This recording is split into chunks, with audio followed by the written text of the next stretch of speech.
So you've started your new task this weekend. I've finally been set free, everyone. The new me has arrived. I feel like a different woman. We have started decorating our front room. After weeks of cursing the fact that we couldn't decorate our front room because of lockdown, we've realised we should be decorating our front room because it's lockdown. It gives us something to do. It certainly does. It's a lovely little project, which I started slightly earlier than you anticipated. I went up for a bit of a nap yesterday, having got up with Blake, and as it turns out, I came back and there was less wallpaper on the dining room wall than there was when I went up. Yes.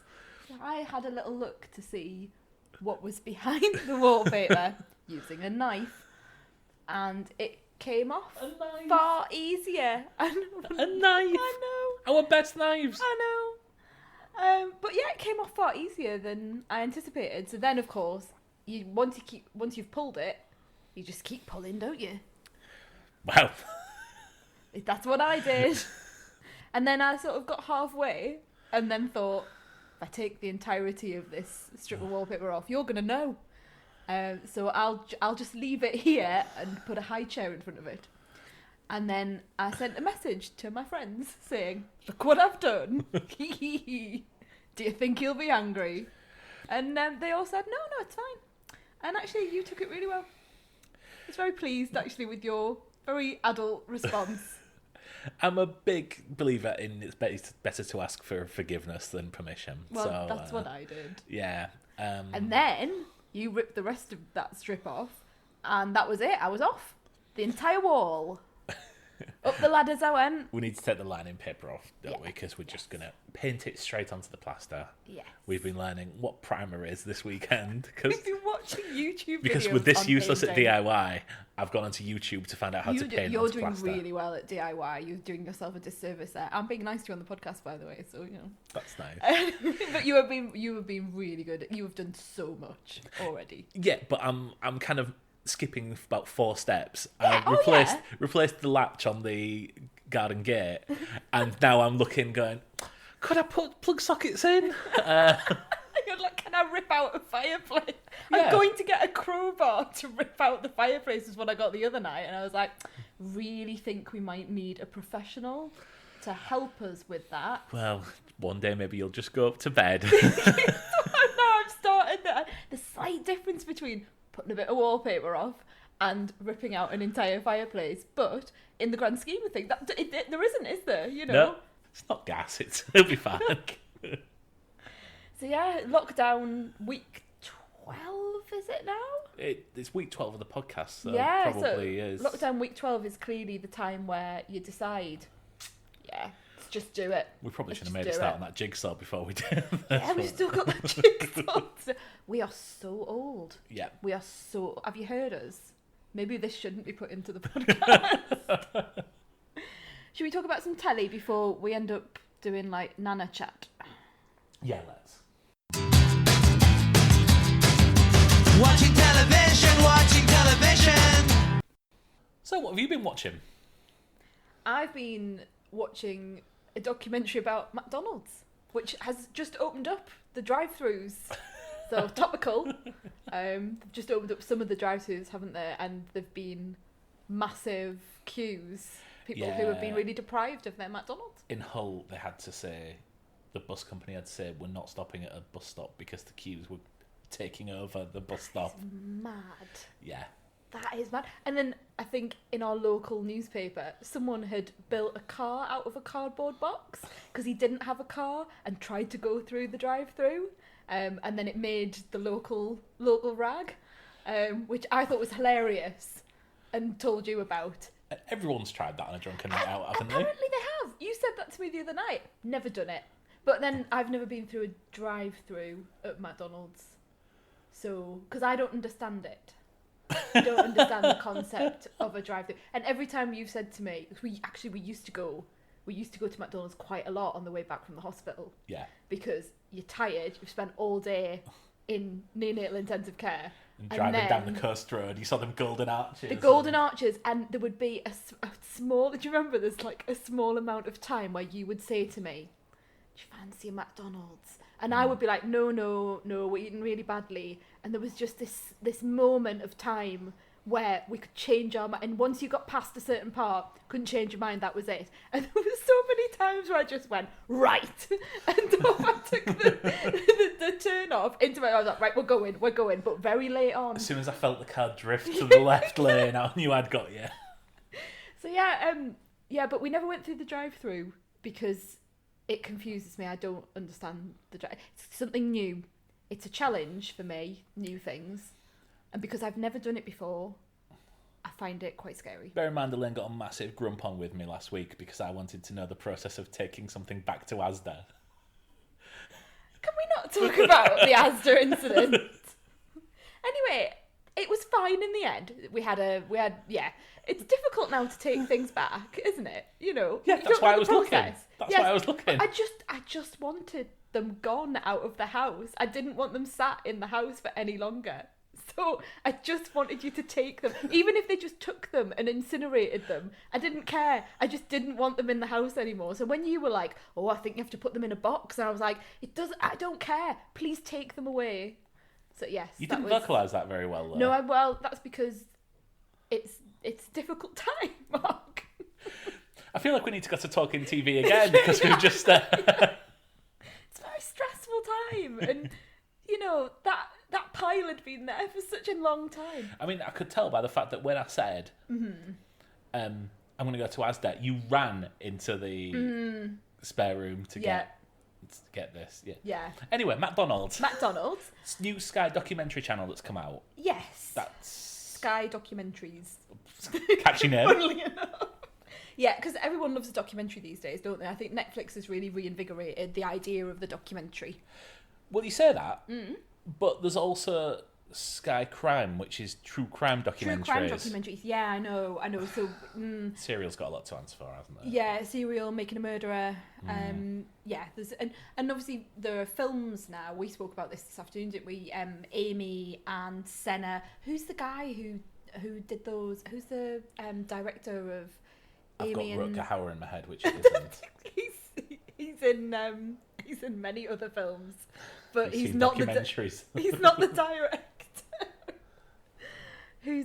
What's his name? Asif Kapadia. That's it. So he's really brought documentary to film now as well, recently with Oscar nominations for those films. Yeah, or BAFTA nominations. absolutely, like really culturally significant. They're really well. I mean, Senna's a brilliant film. I've not seen Amy, and I've not seen Maradona, even though I think it's on the Sky Plus box. Oh, is it? Is it Yeah. on? All right. Well, maybe we should watch that because I really liked Amy and I really like Senna, and like F1, as we've spoken about in the past, is not our thing. No. Amy Winehouse probably more up our street, but I thought I would be a bit bored by Senna, but I wasn't. Anyway, McDonald's. Not a podcast about Senna. Yeah, so I'm hugely into documentaries. You know, I really like real life stuff. I like lived experience. When I'm at work, I love to read narratives. It's not just stuff at home. I'm not particularly great with fiction. Even when I'm reading things, I'm not a big fan of fiction, but I love a real life story. So when this new documentary came out, I was hearing about it all over the shop. All the podcasts we were listening to were going on about, is it McMillions? I'll get this right. McMillions. Yeah. And it was produced by Mark Wahlberg as well. Okay. Marky Mark and his Funky Bunch, as I would know him from the early 90s. What is that? It's the noise that they make on Good Vibrations. I'm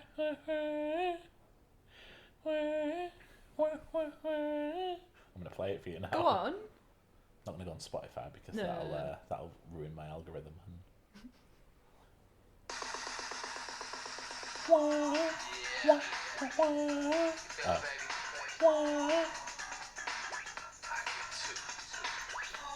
Cut that out. It's like, not. Wah. Yeah, he's not going wah like a child. He's going, oh. Anyway, McDonald's. So yeah, I knew he was the producer. I think it had been on HBO to begin with. Yes. And then it came to Sky Documentaries. And people were really raving about it, saying it was just this amazing tale. Oh. So I have watched episodes 1 and 2 Okay. of McMillions, and I'm not going to watch any more. So that is exactly what I heard when it was reviewed from people in America, saying the first episode is the entire plot, is the best bit, and then after that it's kind of like just no one's bothered. Yeah, I've thought about this a lot. Mark, I think Tiger King has ruined documentaries. Oh, absolutely. Because this is obviously it's a documentary about financial fraud. Yeah. So, it's not exactly the most gripping of things. But Tiger King had elements of financial fraud and moving property around and transactions. But this, it just doesn't have anything to grab you. There's one guy who's, I think he's a special agent, who is hilarious, who is a real character, character in inverted commas.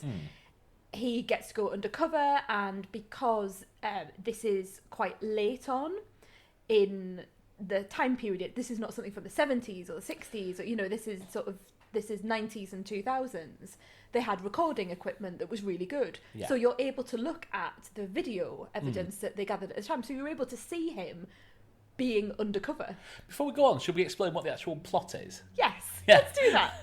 So, as I understand it, and stop me if I'm wrong, Yeah. McDonald's every year holds a Monopoly promotion. And the thing is, on your fries, you get like 3 different tear-off strips that are stickers or like tokens, and you need to get, like a Monopoly, so you get Mayfair and Park Lane and you win £1 million. If you win Old Kent Road and Whitechapel, you win like maybe a CD or something like that, and it goes up in between, and half the time you pull it off, sometimes you get like a free burger or something like that, which is all I've ever really got. And in America, you could just walk in, because it couldn't be gambling, so you could walk into a McDonald's and say, I'd like a token please, and they just was able to give you a token. Or it was in People magazine as well, so it wasn't just on, so you could say, for example, Yes. I bought this magazine in this shop and I found this token in it. Okay. It's not that you had to be in the, because can you imagine if you were in the McDonald's at the time and Yeah. you pulled this token off the front of your fries packet and you won £1 million? You're not going to be quiet, or you're going to have won the £1 million, and then you've got all the paraphernalia there with you. Yeah. But if, for example, you'd said, I bought a magazine and this was in it, and then you lost the magazine, it's that sort of thing. Or you didn't really know what was happening, so you took it a few days and you don't know where the magazine is now, but here's the token. So yeah, it's about that particular competition being rigged. Yes. And it's looking into who was behind that. It should be, I should love this. I should absolutely love it. It's it's looking at why people do things. It's got a huge element of, obviously, dishonesty about it. So people lying through their teeth to camera, people saying how they found things when you know that they can't possibly have done that. Yeah. The added element of the undercover should be fascinating, because McDonald's employees were involved as well with the undercover, so, Of course. and like I say, you've got all this video evidence as well, so you're watching them videoing these people saying, oh, I found it in X, Y, and Z. I'm not going to go into the because some of it is just fantastical. But there is nothing to keep me going. I don't really care about the people. In episode 2, we left all the people that I kind of was just getting to know, and it moved into a really basic documentary that has not grasped me. And I'm disappointed, because I'm disappointed because I thought I would learn something that I didn't know, because I don't know anything about this scandal. I never took part in the Monopoly game myself, didn't really know anything about it, and it was a real opportunity to learn about something where I couldn't be spoiled. Me and you are very different people. I know, but like, normally I have a clue what's happened. Even with Tiger King, Louis Theroux had already done a documentary about the Tiger King, and so I had some background knowledge. With this, I didn't have anything. The only things I found of interest were when, as part of the documentary, they're able to go into the McDonald's headquarters. They're talking to global marketing managers. As sad as this sounds, that was the bit that I took the most out of, was to be able to look behind the scenes at a multi-billion dollar company and see the workings and see who was working there. And that's just from a sort of a company lawyer's perspective. But there was nothing else to grab me, and I won't be watching anymore. I'd be interested to see if anyone else has watched this and has found more to it. Maybe I'm not giving it a chance. I think this was a big sort of viral sensation when it came out, as far as I can tell, in America. People watched the first episode and were like, oh, wow, because you could tie it into what you know and what you've seen. But then every single person who I read went on to say, yeah, but after the first episode, it kind of... Yeah. After you found out about the conspiracy, there was nothing That's really sort of it, isn't it? Oh, there was a entertaining. conspiracy. Okay, there we go.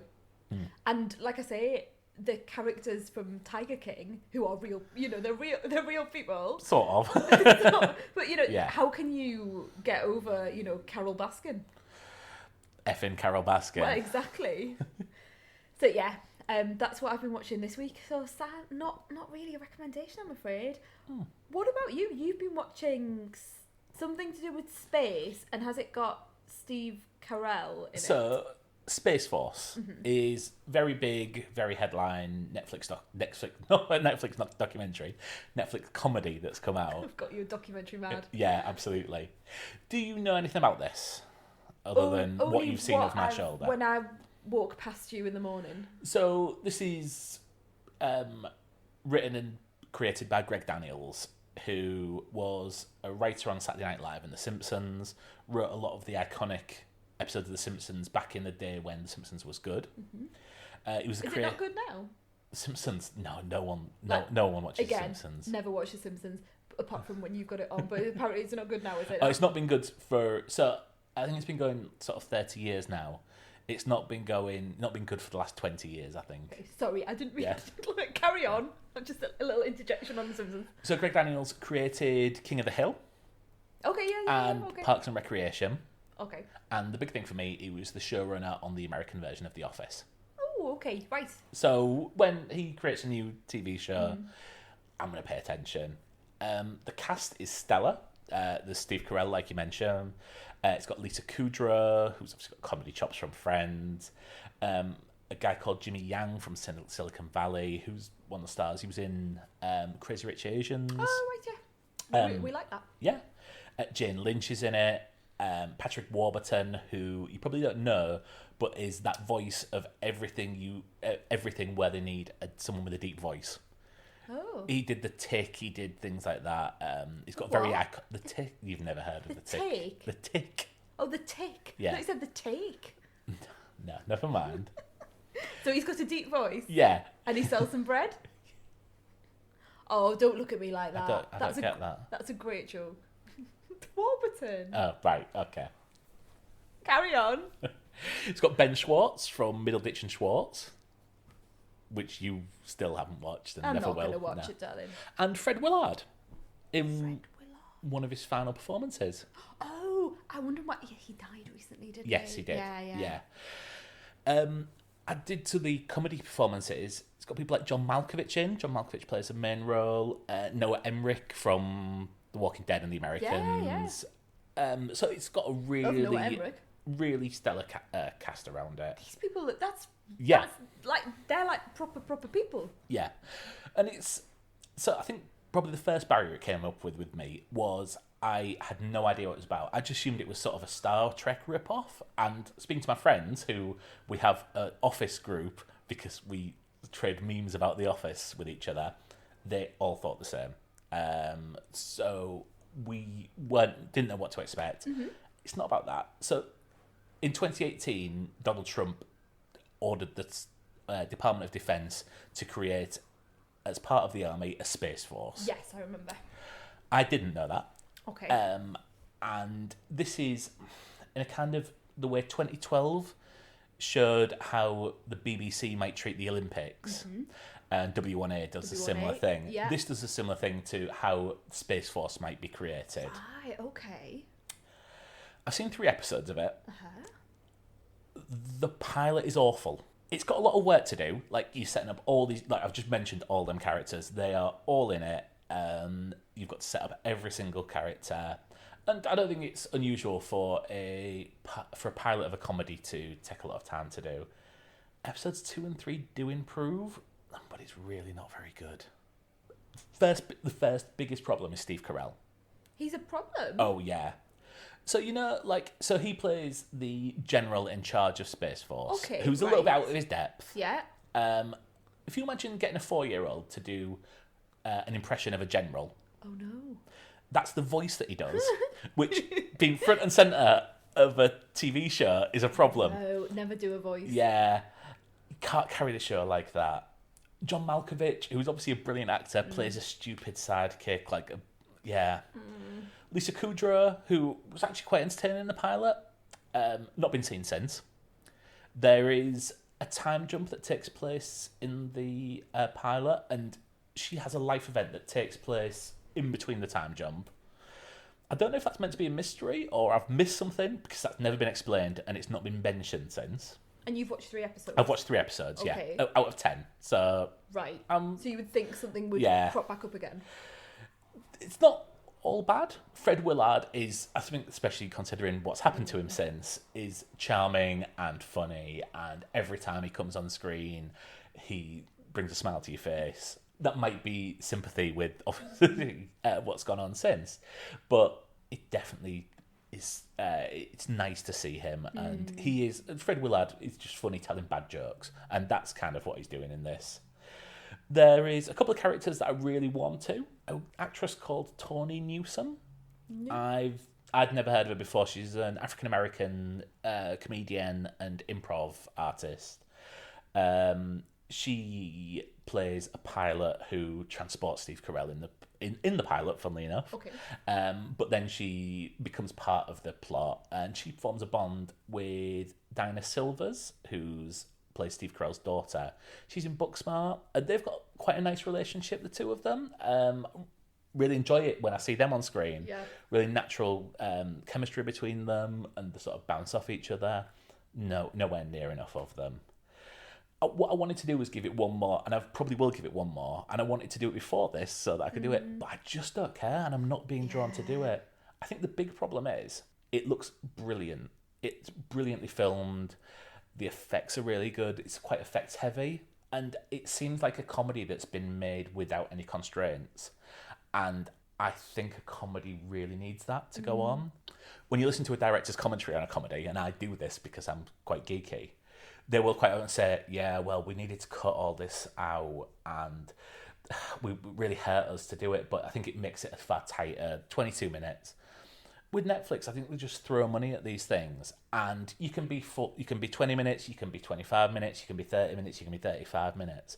And there probably is a nice, tight 23-minute network comedy in there, but this isn't it. It's flabby, and I'm really, really... It takes a lot for me to quit something by Greg Daniels with that good a cast, but I'm hanging by the edges. I really am. It takes a lot for you to quit anything, as we found out last week with the yeah, first team. I finished the first team. The first team is a better comedy than this. Ooh. Yeah. So again, not a recommendation. Not a recommendation. But what did finish this week, and I finished the series, is Rick and Morty. So I joined it halfway through the season. There was a big break for Christmas, and it's been a 5-episode mini-season. From that, I think there were 2 good episodes. There was one that, when I looked back at the synopsis, I can't remember it. It finished on a big lore episode, but in between, I think there is an episode that is in the top 3 Rick and Morty episodes. And is that the one that you asked me to watch this afternoon? Yes. That would make sense, wouldn't it, if it was? It was the one that I didn't know. Really rubbish one. So yeah, Mark asked me to watch a Rick and Morty this afternoon. So it's called the Vat of Acid episode, and yeah, it's probably quite a standalone episode. You knew before you break my heart with telling me about the cartoon. Did you feel like out of your depth of knowledge at any point? No, I because you gave me a little like catch up beforehand about, and obviously I know the basic idea that it was born out of it's Marty and Doc, but it's not. You know, it's the basic of but then it's obviously different characters.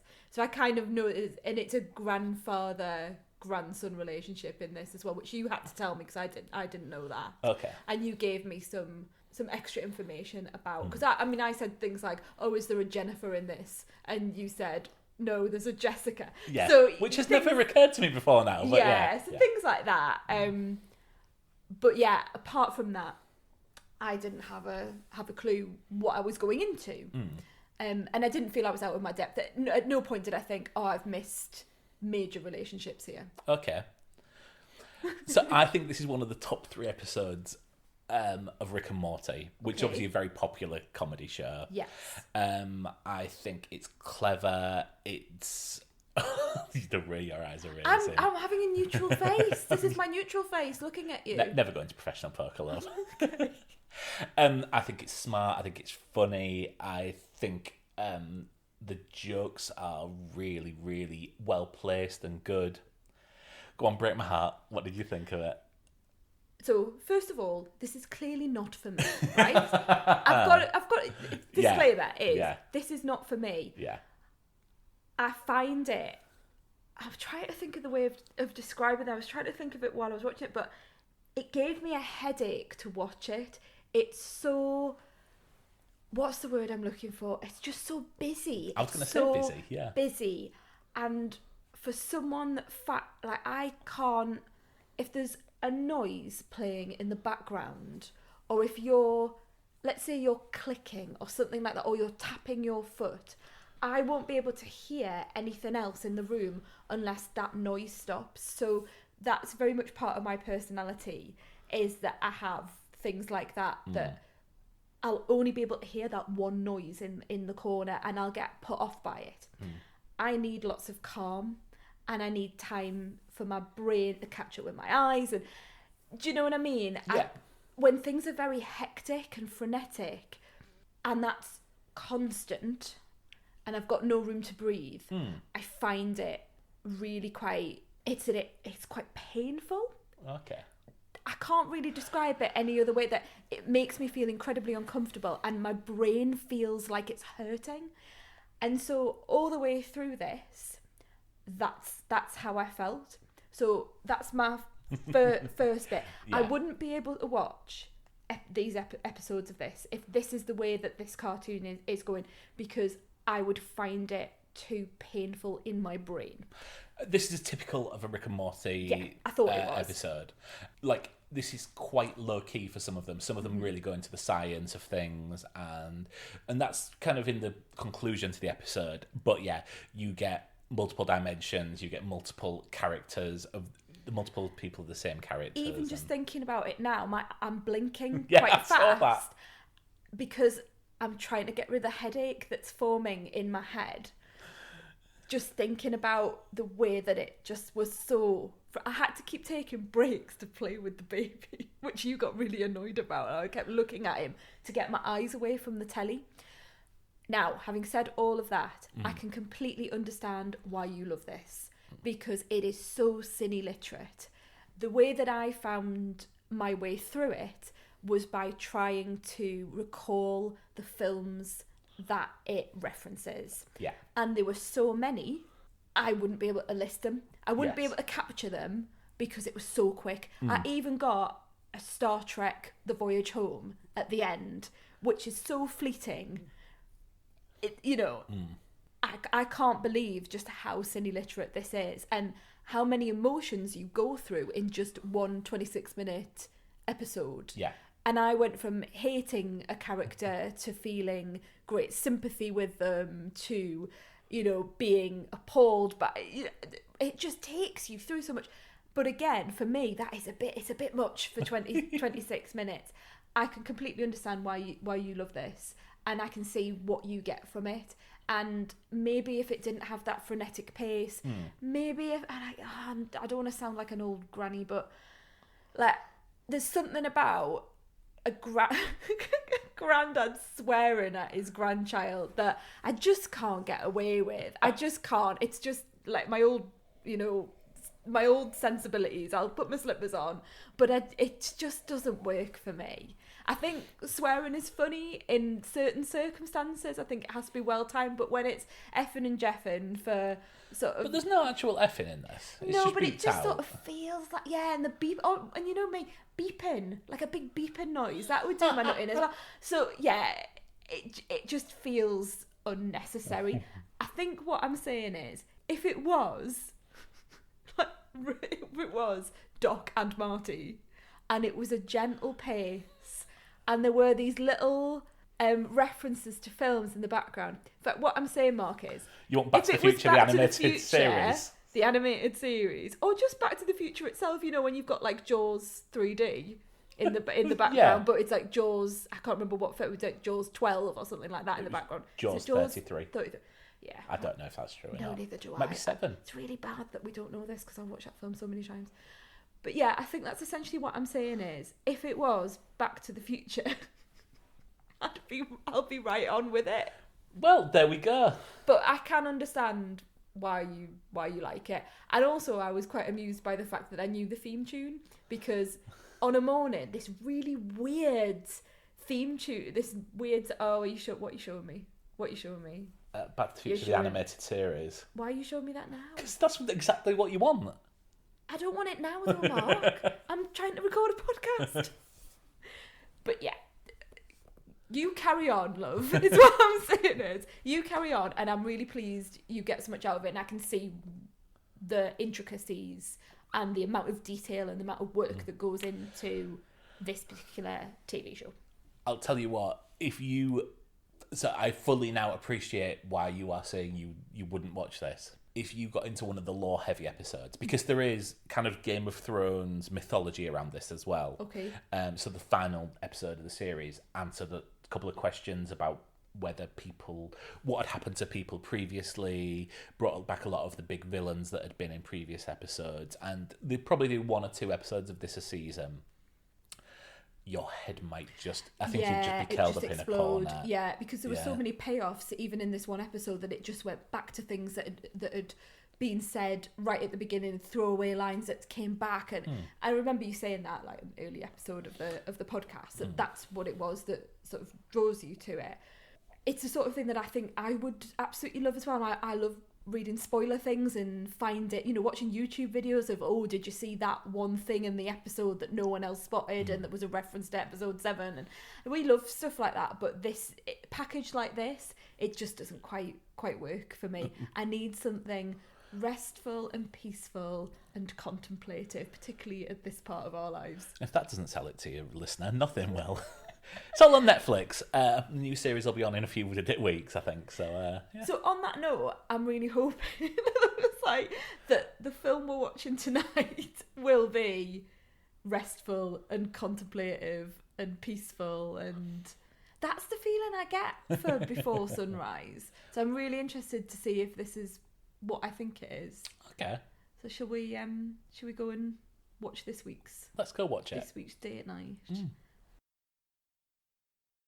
All right, I have an admittedly insane idea, but if I don't ask you this, it's just gonna haunt me the rest of my life. I have no idea what your situation is, but I feel like we have some kind of connection, right? Yeah, me too. Great. So listen, here's the deal. This is what we should do. You should get off the train with me here in Vienna and come check out the town. We just got into Vienna today, and we're looking for something fun to do. Sprechen Sie English? Yeah, of course, yeah. Because you speak German for a change. Now I'm gonna call my best friend in Paris, who I'm supposed to have lunch with in 8 hours. Okay? Okay. Ring, ring. Pick up the phone. Hello? I don't think I'm gonna be able to make it for lunch today, I'm sorry. I met a guy on the train and I got off with him in Vienna. We're still there. Are you crazy? Probably.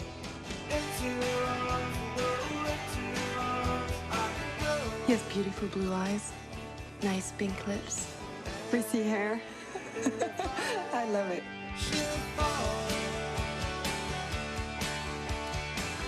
I like to feel his eyes on me when I look away. You couldn't possibly know why a night like this is so important to my life right now. But it is. Since we're never gonna see each other again, I don't think we should sleep together. Let's see each other again. I don't want you to break our vow, just so you can get laid.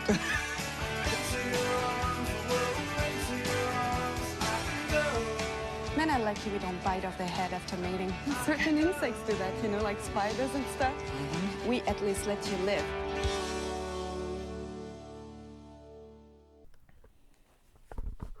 So we've just finished watching. That's quite serious, isn't it? So we've just finished watching Before Sunrise. Well done. I get them mixed up, so yeah. I want to say like Beyond Sunset or Before Sunset or Beyond Sun, but it's Before Sunrise. Yes. Which makes sense given what happens in the film. So spoilers for.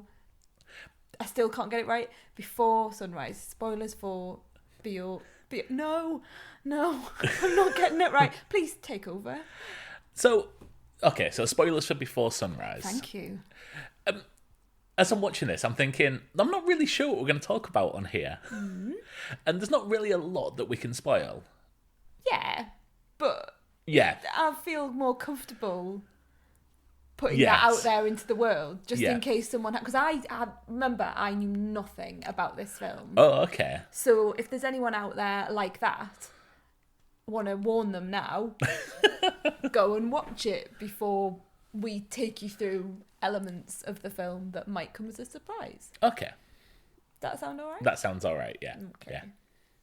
So I knew that it was Ethan Hawke and Julie Delpy, although if you'd asked me that about a month ago, I might not have been able to conjure up Julie Delpy's name, Yes. and I might have said, "Oh, that fella that was married to Uma Thurman once."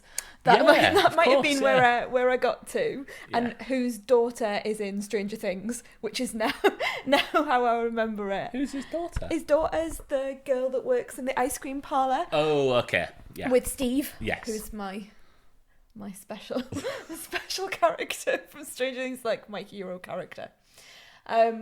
Anyway, back to Before Sunrise. Yeah. So it's Ethan Hawke and Julie Delpy, and I had a feeling that it was a bit of a two-hander. Yeah. And I think I said on last week's podcast, I had a feeling that it was about some people who bumped into each other, and because I know this is a trilogy. Yes. That I suspected that you would see elements of their life every time like another film came along. And I think I might have even compared it. I compared it to like Normal People, where you see snapshots of a relationship. Yeah. And this is clearly a one-night snapshot of this is the how do you meet. This is into part. the night. Two people meet and we see their relationship, not in real time, but it does feel, even though obviously it's hours and hours and hours, but you do feel there is a sense of length and a sense of time, and uses very long shots. Yes. And yeah, I mean, Julie Delpy's got a lot more to do in this than she did in Three Absolutely. Musketeers. The Three Musketeers, she just was on a horse. Yeah. And that was it. She turned around on a horse. And this is like the same time, isn't it? So this is 2 years after. I mean, that's ridiculous. Yeah. But anyway, let's not go back to the Three Musketeers. Yeah, so she has a lot more to. I mean, they're in every shot. Every shot, aren't they? Every scene. The camera follows them at every single moment of this. There are other characters. There's no other named characters. If you look at, you commented on how quickly the credits went past, because the only people in this are people on bridge, poet, barman, fortune teller, belly dancer. Yeah.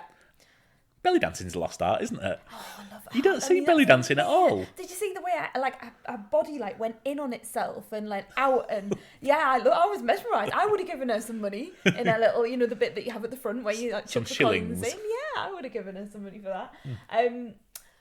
So you see them separately on a train, and I think it's obviously context is everything, isn't it? But at the moment, because we haven't been outside for a long time, or I've been outside to go to the shop and back again, which is it's a very stressful experience going supermarket shopping these days. I mean, it used to be a really nice thing.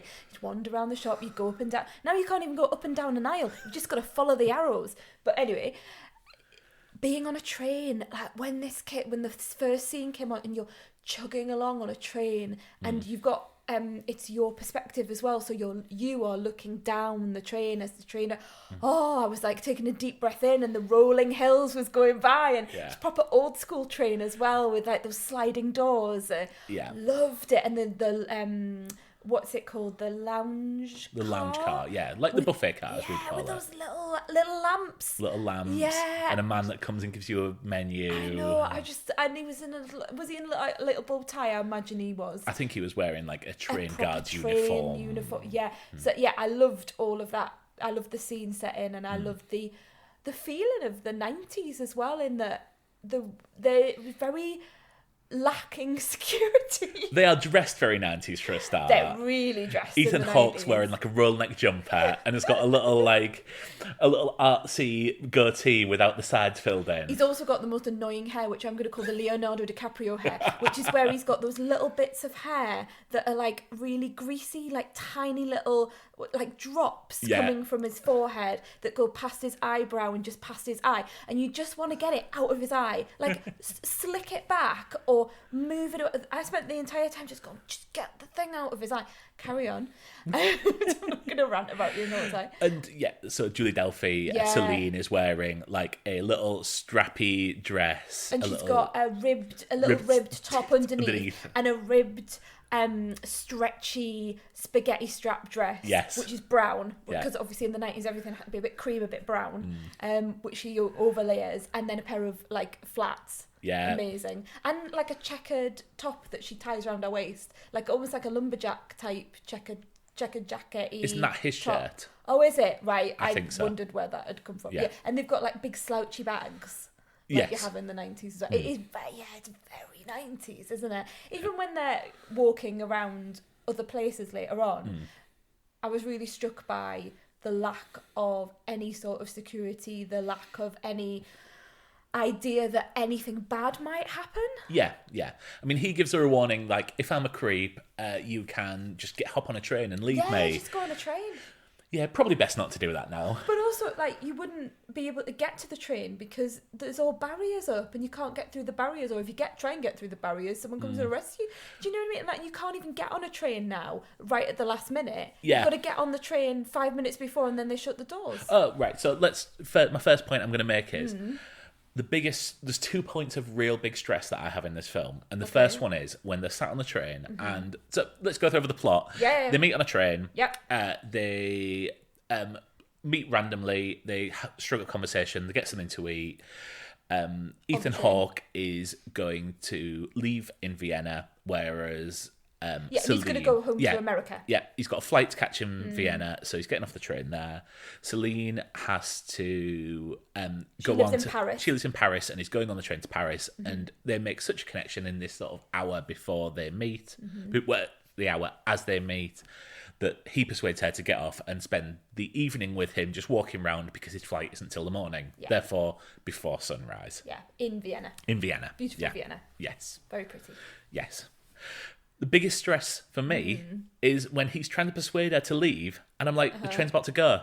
Yeah, the entire time. Why are you still sat on the train? You could, You should have this conversation 5 minutes ago, and then being British, I want them to be ready by the door as it's opening with my finger over the button to open it. They haven't got the bags. No, showing everyone behind, look, I've got this in hand. Yeah. And then it's the second point of stress when at the end he's like standing there waiting for it to get on the train. No. And the train's about to pull off. No. Because that was the same. I'm like, why aren't you on the train? The train's going to leave. The doors are going to close and you're not going to be able to get out. Just get on the train. No, and I have can the live with that conversation. because you get like beeps to let you know when you need to get on the I'm train. not sure you might in this circumstance. Anyway, what's your The second bit of stress is Ethan Hawke is the worst pinball player I've ever seen.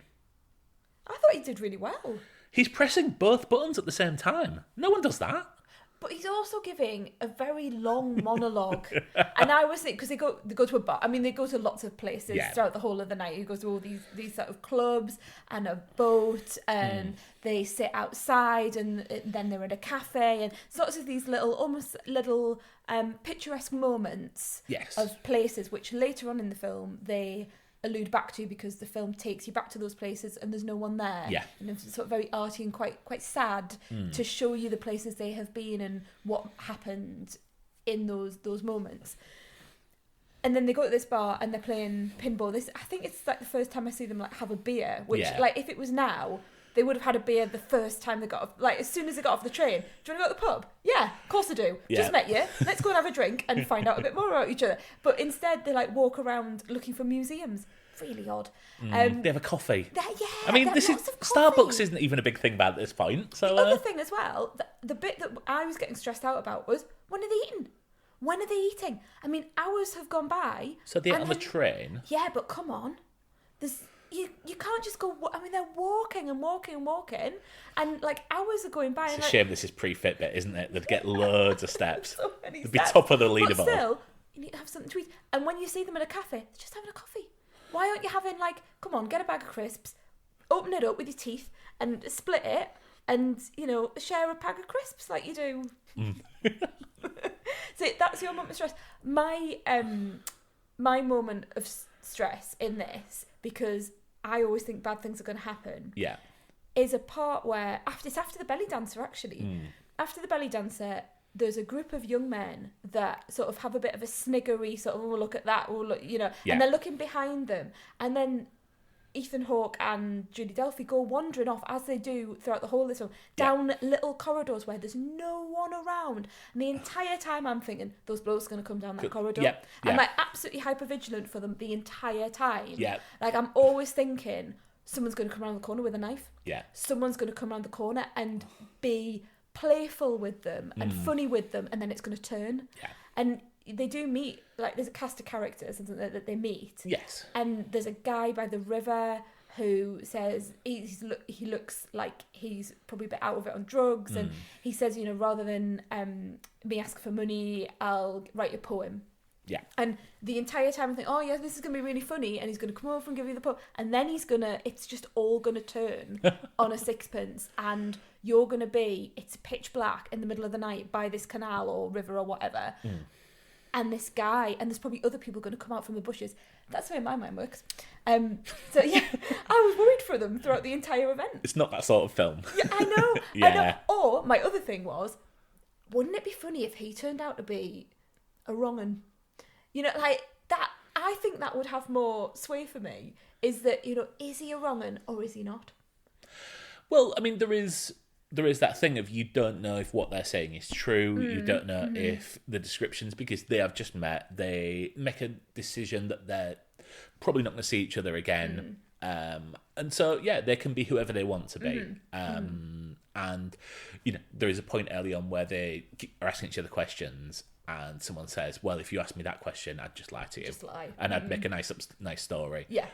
Those are sort of questions that you should be asking yourself, I think. So go on, what did you think? Because I think you need to be in a certain mood to watch this film. Agreed. And we are constantly tired. Yes. I don't. I was yawning a lot, and I did feel for you, because I was thinking, I'm not yawning because I'm bored. I'm just very tired. But I don't think it's the timing. I don't think it's the mood. I think it's the age. Yeah. I thought about this a lot. I was like, why am I not connecting with this in the way that I should? Because this should tick 1,000,000 boxes for me. But and I really, really sat and I really digested it, and I took little scenes apart while I was watching them, and oh god, that makes me sound really arty and weird. Yeah. But do you know what I mean? I'm not trying to be like, oh yeah, and I sat and analysed the scene. But I was trying to think, what is it about it which isn't quite working for me? And I think it boils down to the very simple fact that I'm not 23 anymore. Yeah, absolutely. I saw this when I was mid-20s. And I thought Ethan Hawke was everything I wanted to be in this film. He's got a little black stringy necklace as well. Did you want that? I wanted to. I mean, I was nowhere near cool enough to pull that off. I was someone who watched wrestling. Didn't have that stupid hair. Oh, Mark, I know, not the stupid hair. Right. But yeah, I wanted to be the sort of person who travelled around Europe by themselves, and still, in many ways, I would love to just go for two weeks and travel around Europe and meet people and drink coffee and chat to Julie Delphi and things like that. Yeah. There is, since I've been researching this film, there is quite a sticking point for me that I'm really annoyed about. Last year, I went from Budapest to Vienna Yeah, on a you train did. for a day trip. And all the time I was there, it never occurred to me that I was living before sunrise. Wow. Oh, no. I feel for you. I really feel for you because it's the sort of thing where you want to be on that train thinking, this is where Ethan Hawke was. This And is where I did meet Julie Delphi. I went on an open-top bus tour where the English translation was broken, so I had to listen to the kids' version. Probably best for you. I ate Wiener Schnitzel. Don't worry, I did eat. Yeah. And then we found a craft ale pub, and then we drank that until our train home. There we go. And went back to Budapest. Better than before sunrise. Was In it? many ways. Was it? You had loads of food, you had some craft ale, and you listened to some commentary. I'd be in Paris if I met Julie Delphi, I'll tell you that. I know, you wouldn't be letting her get on that train by herself, would you? But yeah, well, would you? I find her really quite annoying. And again, I don't know if it's an age thing in that when I was in my 20s, there's no way I'd be coming out with all that pseudo-intellectual stuff. And maybe I am, you've got to look at it like objectively. Maybe I'm jealous that she in her 20s seems to be incredibly intelligent, incredibly in touch with her own feelings and herself, and very self-critical, very self-analytical, but living a completely different life to anyone I've ever met, and it's so far away from my experience of life. She has turned down Manic Pixie's Dream Girl. Oh, I'm so pleased you said that because I didn't know whether I was just not liking her. No.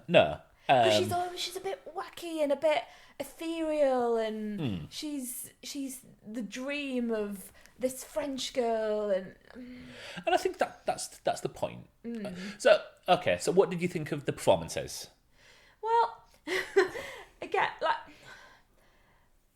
I can see why, because I suspect this has been praised. I've not read any reviews of it, but I suspect this has been really praised for. It's a two-hander. It's quite theatrical. You could imagine this being put on in a theatre. Yes. I'm surprised it hasn't been already. And they're on screen all the time, so they've got a lot of work to do. My issue, I think the script just didn't quite work for me in places. It felt a bit too placed, what they were saying. The authenticity at times, not all the time, the authenticity wasn't there for me.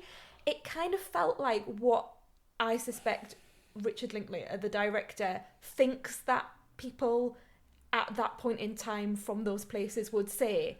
But Richard Linklater was that person in time at the time. Well, yeah. Maybe I've just never met these people.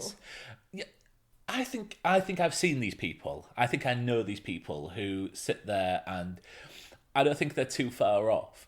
God, this is going to sound judgmental. Do you remember that time we were on the metro and there was, must have been like just as students were arriving, and there was a bunch of students on the metro going to the coast for the first time. Are you going to talk about the man with his surfboard? Yes.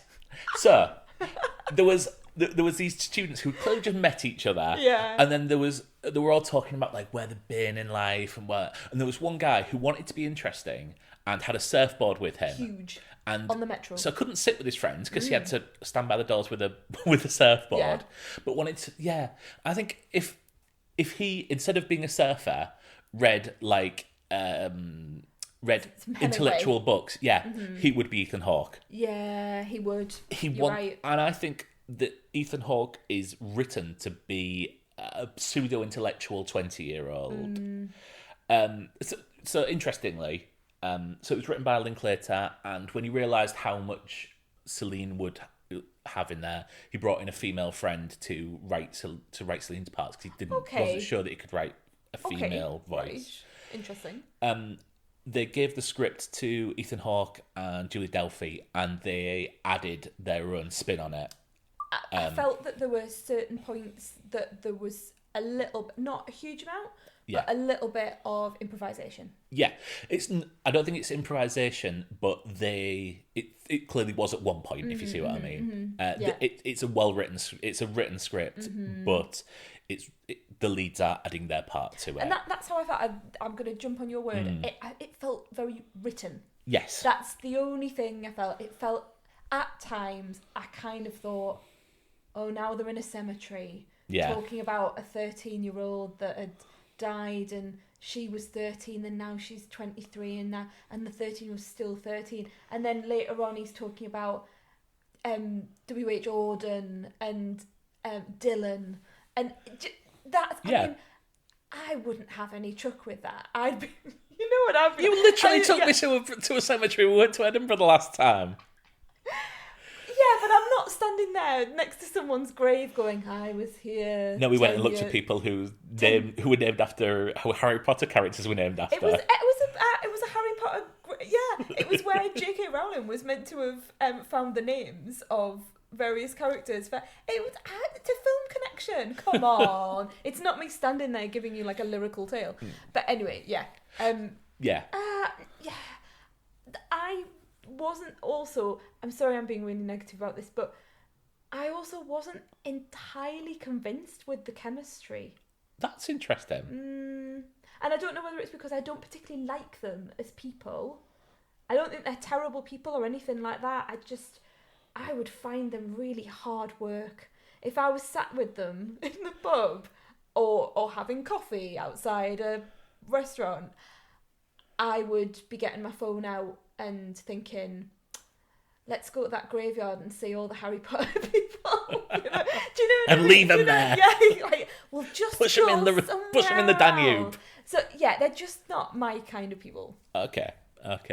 You're quite right. It is lauded. It's in the IMDb Top 250. It won the Silver Bear at the Berlin Film Festival. It has 100% on Rotten Tomatoes. Yeah, Casablanca has 99%. So yeah, that's... Oh, Casablanca's amazing. But the biggest thing, it was a nominee for the MTV Movie Awards Best Kiss. Yeah, I'm not keen on the kiss. I'm going to be the one person that comes along and goes, it's like 1% has been knocked off Rotten Tomatoes because Gregerson's come in and gone, didn't like that kiss, like, oh, no, okay. Yeah, it's not a terrible film by any stretch of the imagination. I'm not saying it's a bad film. I'm just not convinced that they are people who I want to spend any more time with. Okay. That's, I think, where I come from with this. But context is everything. If I was in my 20s, again, maybe this would have really spoken to me, because it's like, where are we going from here? We've got this moment in time. We can be who we want to be. We've got no responsibility.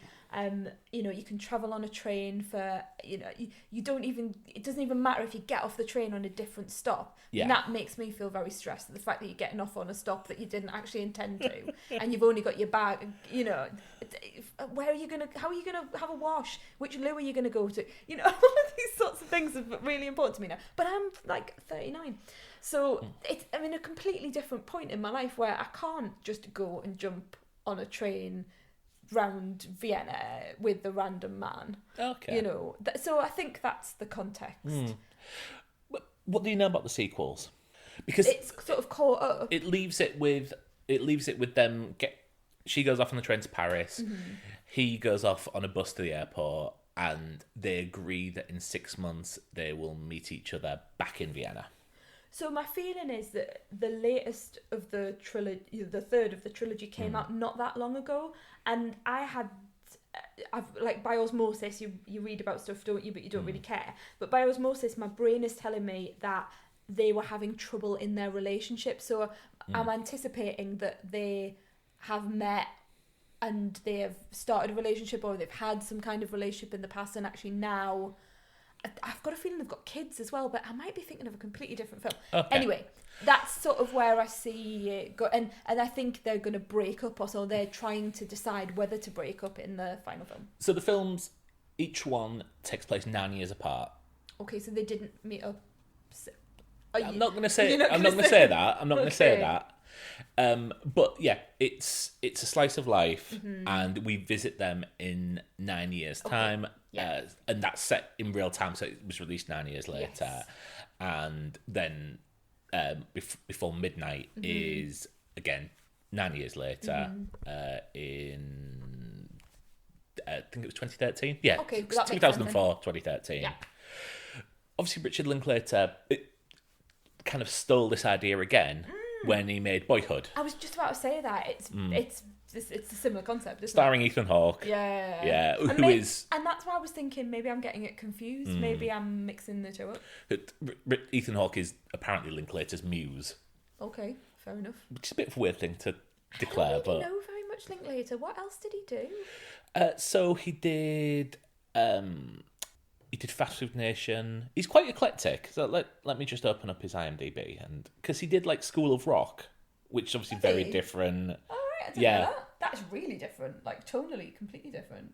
It's almost like a kids' film, isn't it? I mean, I'll be perfectly honest. I need to actually double check that he did do School of Rock. Yeah, that's very So yeah, School of Rock, Suburbia, Dazed and Confused with his big breakthrough film, That's it. Yeah. and yeah. this was the film he did after that. Yeah, and didn't he do a sequel or like a follow up to Dazed and Confused that came out recently as well? Yeah, Everybody Wants Some. He did Bad News Bears, which about a little league team. Okay. So essentially, a kind of kids' version of A League of Their Own, I guess, or something like that. Great film. Yeah, I only said that because it's the only sports film I knew that you'd seen.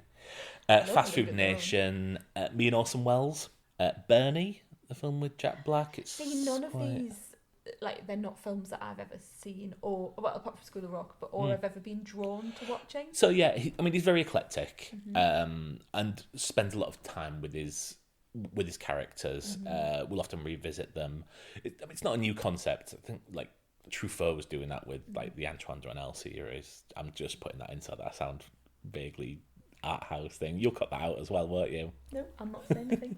I'm letting you go. I've seen the 44 Blows, you know. It's I don't know what you're going on about now. good. Okay, that's fine. Just wait for 2 weeks' time when we're watching the 44 Blows, and we'll see what you think of that. God. So, would you be interested in revisiting these characters in the 30s? I think I would, from the perspective of maybe I would get on with them better when they were closer to our age. I think you're right. I think they would be more. What's the word I'm looking for? Mature? No, well, that as well. But there would be more of a connection. There would be more similarities. Okay. It's not the word that I'm looking for, but I can't think of the word. And so the sequels don't take the path that you think they will take. Okay. It's not just I'll leave it at that. But yeah, I really like the connection. I love this trilogy. I think it's the best trilogy of all time. What? Yeah. What? Name a better trilogy. I'm not even going to get into this because you're going to say Back to the Future. Yeah, I'm also going to say Godfather. I've never seen the third Godfather. I know you haven't. I'm going to say Jurassic Park. That's not even though it's not even. Come on. I'm going to say Star Wars. And I know don't start on all the caveats to that because I know that there are tens of 20s of trilogies that are better than I've never seen these films. So yeah, okay, I'm now making grand statements like you. Yeah. But yeah, I can think of a lot of films that I've enjoyed more. And yes. Sorry. I know I'm not mean to be I know it's really important to you, so I'm not like laughing at it. I feel if we'd had this conversation 20 years ago, it would be more meaningful to us. Now things are different. Yeah, okay. And I think the second and third film increase my appreciation for the first one. Okay. Which obviously doesn't necessarily help you in this situation. But yeah, I can see. Yeah, I think I can understand your point of view. Okay. How many stars? I'm gonna give it. You're gonna hate. Please don't hate me. I'm gonna give it 3.5. Okay. Is that okay? I'm scared of saying that because I don't. Not like because I'm scared of your reaction or anything, but I don't want you to be upset or hurt by my reaction to the film. I mean, so you're saying you gave Inside Out 4 stars. So... Oh yeah, I did, didn't I? Have I given anything 5 stars yet? No, not at all. Oh yeah, Knives Out. Yes. Although technically that was your choice. Yeah. Okay. Right. Yeah. That is my level of. So Knives Out would be at the top, then Inside Out, then than this. So if I was putting them in order, that's the order I would put them in. So yay, my scoring works. It's a 5-star film for me, so Yes, yeah, I know. yeah. I know. Well, you know, Jaws 3D is like a 4.5-star film for me. So you're saying that Jaws 3D is better than this? In some ways. in some ways. Let's move on. Yes. Otherwise, we might be getting onto different trains and going off into the night, never to see each other again. I need to think of a film for date night next week, and I'm torn between two. I'm absolutely torn. I really can't decide. And I know, obviously, the weeks will come round again, and I'll get to put the other one in. But I just, there's something in my brain where I just cannot make a decision. Do you want to flip a coin for it? Yeah, go on. Okay, so you need to assign these two things to... Yes, I know that, Mark. Okay. That's what I'm doing now. Okay. Okay. Do you want Hang on, I'm doing it now in my head. So, is heads and is tails. Right, okay. Okay, Google. Flip a coin. Oh, God, it'd hate me if I was this podcast. You got heads. This is amazing. It's not amazing. I'm not saying that. It's not amazing at all. But you've already mentioned the film that we're going to watch next week. We're going to watch Godfather 3. Godfather 3. Godfather Part 3. Yeah. Okay, that's interesting. Yeah. I've known this is coming for a while. Yeah, it's on one of my... Because, you know, we talk about the threes. Yes. I've got lots of films that are the third in the... Some of them are trilogies, but, you know, the third in the C. I mean, I think technically you mentioned it, but yeah. Yeah. So, yeah. Godfather Part 3. So, you've got decent knowledge of Godfather Part 1 and Part 2, haven't you? I've seen Godfather Part 1 twice. Okay. I saw it quite early on, like into my film watching thing. So about the same time, probably I started watching Before Sunrise. And then I rewatched it with the film club that we met at. I went round to one guy's house and we watched it, and it was very awkward. And he gave us sludge in, and then I missed the last metro home, so I had to get an. This could have ended very differently. Yeah.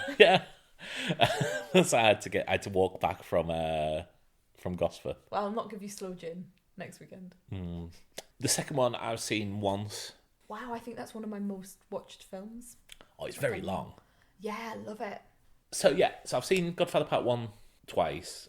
I much prefer it to Godfather Part 2. Really? Yeah. Oh, I don't know why I'm shocked at that, because sometimes my mind changes. I think in the first one you see the growth of you see the journey of Al Pacino. In 2 he becomes he's long way along already. Yeah, he's kind of already there, isn't he? And yeah. it's really like that ultimate. Although he takes further steps in Godfather Part 2, it's like he becomes even more what he was. Why Does what we did over the weekend. What did we do over the weekend? Finished off the Freddos. That is a terrible joke. That is a terrible joke. Why did you laugh then? I don't know. I'm going to stop now. I'm going to stop recording so that it doesn't get any worse. Right. Thanks everyone for listening. It's a slightly weird ending to the podcast today. But yeah, thanks everyone for listening. Hope you enjoyed Before Sunrise. Yeah, I have to say it really slowly to myself. Before Sunrise as much as Mark did. But not as much as... Have you enjoyed it more than Elaine did? Yeah, I mean, it depends where you are in your life. So yeah, thanks everyone for listening. Really do appreciate it. And thanks for all your lovely comments and messages that we've been getting. It's meant a lot to us. And we'll see you next week. And apologies, we're a day late. Yeah, sorry, we're a day late. Bye-bye. Bye. Yo, it's about that time to break forth the rhythm and the rhyme. I'ma get mine, so get yours. I wanna see sweat coming out your pores. Before you go, just thought we'd mention that you can follow us at facebook.com/The Honeymoon Pod or twitter.com/The Honeymoon Pod. From there, you should find all the links you need to subscribe to us on Apple Podcasts, Spotify, Google Podcasts, yay, or your favourite podcatcher. See you next week.